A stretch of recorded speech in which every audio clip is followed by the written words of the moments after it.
Hello दोस्तों, नमस्कार। Welcome to exam ज्ञान भाई यूट्यूब चैनल में आप लोगों को स्वागत है। इस वीडियो में हम लोग बात करने वाला है, एक बहुत बड़ी अपडेट आ रही है अखिल भारतीय आयुर्वेद संस्था पटना से, जो पटना एम्स से एक बहुत बड़ी भर्ती आ रही है, जिसको स्वास्थ्य एवं परिवार कल्याण मंत्रालय भारत सरकार के अधीन राष्ट्रीय महत्व का संस्था है, जो भारत सरकार द्वारा ये भर्ती आ रही है। उसके बारे में हम डिटेल से जानेंगे, क्या क्वालिफिकेशन रहने वाला है, क्या एज रहने वाला है, कब से आपका फार्म ऑनलाइन होगा, उसके बारे में डिटेल से जानेंगे। फार्म आप स्क्रीन पर देख सकते हैं, all India institute of medical science Patna. देखिए, फार्म आपको ऑनलाइन भरना है, आप ऑफलाइन फार्म नहीं भर सकते। देखिए, पोस्ट नेम है senior nursing officer, staff nurse grade first का ये पोस्ट है। यहाँ पर आप देख सकते हैं नेम ऑफ पोस्ट, पे लेवल का, ग्रेड पे रहने वाला है कितना का, इसके बारे में जान लेंगे। एज क्या रहने वाला है, वैकेंसी जान लेंगे कितना, कौन से कैटेगरी में कितना पोस्ट की भर्ती है। यहाँ पर आप देख सकते हैं स्क्रीन पर senior nursing officer staff nurse grade 1 level A3 पे मैट्रिक्स आर 47,600 से लेकर 1,51,100 रुपए आपका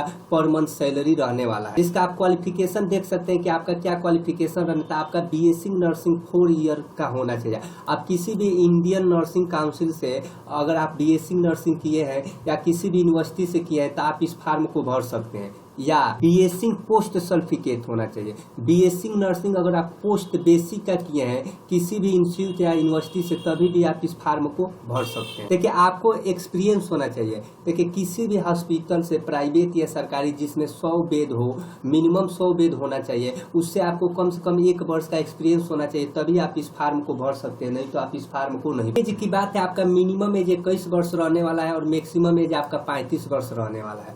यहाँ पर देख सकते हैं, अगर आप जनरल कैटेगरी से आते हैं तो आपका 53 सीट है, ईडब्ल्यूएस का 12 सीट है, ओबीसी का 34 सीट है, एससी का 19 सीट है, एसटी का 9 सीट है। आपको 2 तरह का एग्जाम देना होगा। पहले आपको रिटन टेस्ट देना होगा, रिटन टेस्ट के बाद से आपको स्किल टेस्ट देना होगा। देखिए, आप फी जान लेते हैं कि आपको कितना रुपए फार्म आप ऑनलाइन करेंगे तो कितना आपको फी देना होगा। तो देखिए, अगर जनरल ओबीसी कैंडिडेट है तो आपको 1500 रुपए फी देना होगा। अगर आप एससी एसटी और ईडब्ल्यूएस कैंडिडेट है तो आपको 1200 रुपए फी देना होगा। देखिए, आपको फी डेबिट कार्ड या क्रेडिट कार्ड या नेट बैंकिंग के माध्यम से आपको फी देना है। एज रिलैक्सेशन की बात है कि किनको किनको एज में छूट मिलेगी। तो अगर आप एससी एसटी कैटेगरी के हैं तो आपको 5 इयर्स की छूट दी जाएगी। अगर आप ओबीसी के हैं तो 3 वर्ष की छूट दी जाएगी। अगर आप हैंडीकेप है तो आपको 10 वर्षों की छूट दी जाएगी। देख लेते हैं कि आपका एग्जाम सिलेबस क्या रहने वाला है। तो देखिए, आपको 3 घंटा का आपको समय मिलेगा एग्जाम देने के लिए। आपका यहाँ से आप देख सकते हैं कि नर्सिंग फाउंडेशन से, न्यूट्रिशन से, मेडिकल सिक्योरिटी नर्सिंग से आपका यहीं से क्वेश्चन पूछेगा। आप स्क्रीन पर देख सकते हैं किस टॉपिक से कहां से आपसे क्वेश्चन पूछेगा। आपका 3 घंटा का समय रहने वाला। देखिए, आपका एग्जाम सीबीटी बेस्ड होगा, कंप्यूटर बेस्ड आपको एग्जाम देना होगा।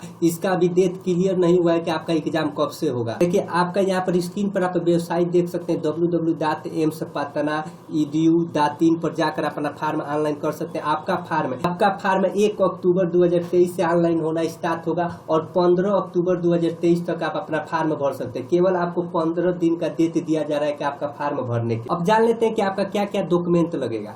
तो आपको हाई स्कूल और इंटर का मार्कशीट लगेगा और आपका नर्सिंग काउंसिल का रजिस्ट्रेशन नंबर वो लगेगा। अगर आप एससी एसटी है, ओबीसी है तो उसका सर्टिफिकेट लगेगा। आधार कार्ड आपका लगेगा। आई होप कि ये सभी जानकारी आप लोगों को समझ में आ गया होगा। अगर आप लोगों को कोई डाउट या कमेंट हो तो कमेंट सेक्शन में पूछ सकते हैं। अगर आप इस चैनल पर नए जुड़े हैं तो इस चैनल को सब्सक्राइब कर दीजिएगा। मिलते हैं नए अपडेट के साथ। जब तक कि जय हिंद, जय भारत।